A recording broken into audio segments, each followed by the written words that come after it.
आपण पाहत आहात सत्यदर्शन न्यूज। तुमची पक्षात काय लायकी आहे हे बघा, अमोल मिटकरी कोणाला म्हणाले। ज्या व्यक्तीने श्रीनिवास काकांच्या विरोधात वक्तव्य केलं त्या व्यक्तीची काय लायकी आहे हे लोकांना माहिती आहे, असं वक्तव्य करत अजित पवार गटातील अमोल मिटकरी यांची रोहित पवार यांनी लायकीच काढली होती।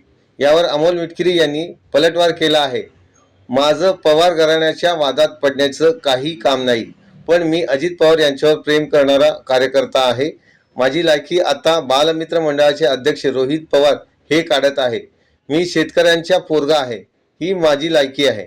तुम्ही सोन्याचा चमचा तोंडात घेऊन जन्माला आला आहात, त्यामुळे तुम्ही आता पक्षात अजित पवार बनण्याचा प्रयत्न करत आहात, हे कधीही होणार नाही।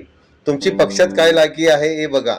प्रदेशाध्यक्ष जयंत पाटील यांच्याकडून पुढील 3 दिवसात पक्षाची जबाबदारी दिली आहे, असं एक पत्र घेऊन यावं, असं आवाहन मिटकरींनी रोहित पवार यांना दिलं।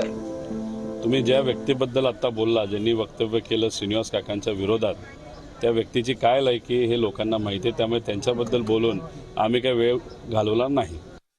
मित्रमंडळाचा अध्यक्ष म्हणतो तर बोलायला काही नाही आणि मग माझी लायकी काढतात। काय लायकी आहे माझी? शेतकऱ्याच्या कुटुंबात जन्माला आलो ही माझी लायकी आहे का?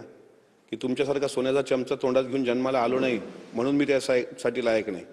ज्याचं नाव तुम्ही घेतलंय तो व्यक्ती सोन्याचा चमचा घेऊन तोंडात जन्माला आलाय, त्याला सांगा अजितदादा व्हायला प्रचंड मेहनत घ्यावी लागेल, लोकांमध्ये जावं लागेल, गाई म्हशीचं शेण दूध काढावं लागेल, मार्केटमध्ये विकावं लागेल, नंतर अजितदादासारखं उत्तुंग होता येतं।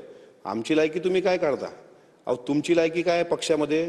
मी तर त्याला स्पष्ट सांगतोय की जयंत पाटील साहेब आहेत तोपर्यंत आपलं एखादं नियुक्तीचं पत्र काढून घे। तुझी लायकी काय हे माझ्यापेक्षा जयंत पाटील साहेब